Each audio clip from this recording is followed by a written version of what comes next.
Sorry ஓரம் அடிக்கும்போது நிறைய பேர் இப்போ சந்திச்சுட்டு இருக்க பிரச்சனையை தான் எப்படி சரி பண்ணணும் அப்படிங்கிறத இந்த வீடியோவில் பார்க்க போகிறோம். அது என்னென்னா, சாரி ஓரம் அடிப்போமா, அப்போ நம்ம என்ன பண்ணுவோம், நேர்கோட்டில் இதை கட் பண்ணி எடுத்துகிட்டு இந்த மாதிரி மடித்து தைப்போம். ஆனால் இப்போ வர சாரி எல்லாமே நூலிழைகள் வந்து ரொம்ப கிராஸாக போகுது. நம்ம அதை கிராஸாக இருக்கிறத ஸ்ட்ரெயிட் பண்ணணும்னு பார்த்தோம்னா நம்மளுக்கு துணி வந்து நிறைய வேஸ்டேஜ் ஆகுது. இருந்தாலும் இந்த இடம் முந்தானையெல்லாம் வருதுன்னு வைங்க, அதை நம்ம அந்த மாதிரி கிராஸெல்லாம் கட் பண்ண முடியாது. நிறைய போயிடுச்சுன்னா முந்தானையோட பார்டரே நம்மளுக்கு தெரியாமல் போயிடும். சரி, இப்போ அந்த பிரச்சனையை நம்ம எப்படி சரி பண்ணணும் அப்படிங்கிறத பார்க்க போகிறோம். நான் அதே மாதிரி தான் இந்த சேரீ வந்து நல்லா நேராக வந்து கட் பண்ணி எடுத்துகிட்டு மேலேருந்து தச்சுக்கிட்டே வந்தேன். தைக்கும் போதே எனக்கு இந்த மாதிரி வந்து ஒரு வளைவாக சுருக்கமாக வந்தது. சரி, நம்ம கடைசியே கொண்டு போய் அட்ஜஸ்ட் பண்ணிக்கலாம் அப்படின்னு சொல்லி தச்சுட்டே வந்துட்டேன். இது நேராக கட் பண்ணது தான், ஆனால் நம்மளுக்கு இந்த மாதிரி வரும்போது அப்போ நம்ம என்ன பண்ணலான்னா, இந்த இடத்துல இப்படி தையல் போட்டுட்டு இதை கட் பண்ணி எடுக்கலாம். அந்த மாதிரி பண்ணக்கூடாது, அது தப்பான செயல். சரிங்களா? ஆனால் இதை எப்படி நம்ம சரி பண்ணுறது? இங்கேயே உள்ளேயே நம்ம மடிச்சடிச்சாலும் இங்கே வந்து ஃபினிஷிங் நல்லா இருக்காது, மேலே அலாலையாக இருக்கும். இப்போ இதை எப்படி சரி பண்ணுங்கிறத சொல்கிறேன். நம்ம எப்பவுமே எப்படி மடிப்போம், இப்படி ஒரு மடிப்பு மடிச்சுட்டு இன்னொரு மடிப்பு இதுக்கு மேலே மடிப்போம். இந்த மாதிரி கிராஸாக போகிற சேரீலாம் இந்த மாதிரி டபுள் ஃபோல்டிங் கொடுக்காதீங்க.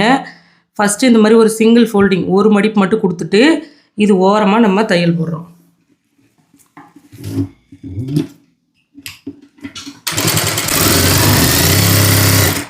ஃபுல்லாகவுமே ஒரே மடிப்பில் தையல் போடுறோம்.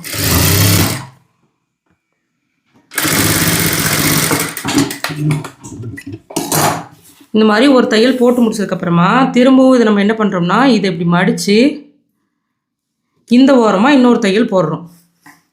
இந்த மாதிரி போடும்போது என்ன ஆகுனா, நம்மளுக்கு அந்த கிராஸ் இழுத்துட்டு போகிறது குறைஞ்சி நம்மளுக்கு ஸ்ட்ரெயிட்டாக வரும். கீழேயும் துணி வந்து மீறாது. ஒரு தையல் ஓட்டி விட்டுக்கோங்க, ஓட்டி விட்டுட்டு தைக்க ஸ்டார்ட் பண்ணுங்கள்.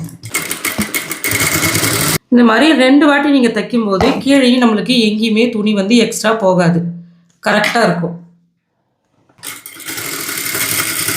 முடிக்கும் போது ஒரு தையல் ஓட்டி விட்டு முடிச்சுக்கோங்க.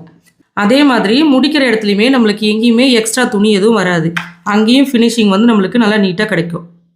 இந்த மாதிரி சேரீ ஓரம் அடிக்கிறதுல உங்களுக்கும் பிரச்சனை வருதுன்னா இந்த டிப்ஸை வந்து ட்ரை பண்ணி பாருங்கள், கண்டிப்பாக கரெக்டாக வரும். நம்மளுடைய ஸ்ரீஜா உலகம் டைலரிங் ஆப்பில் கிளாஸஸ் போயிட்டுருக்கு, ரொம்ப சூப்பராக போயிட்டுருக்கு.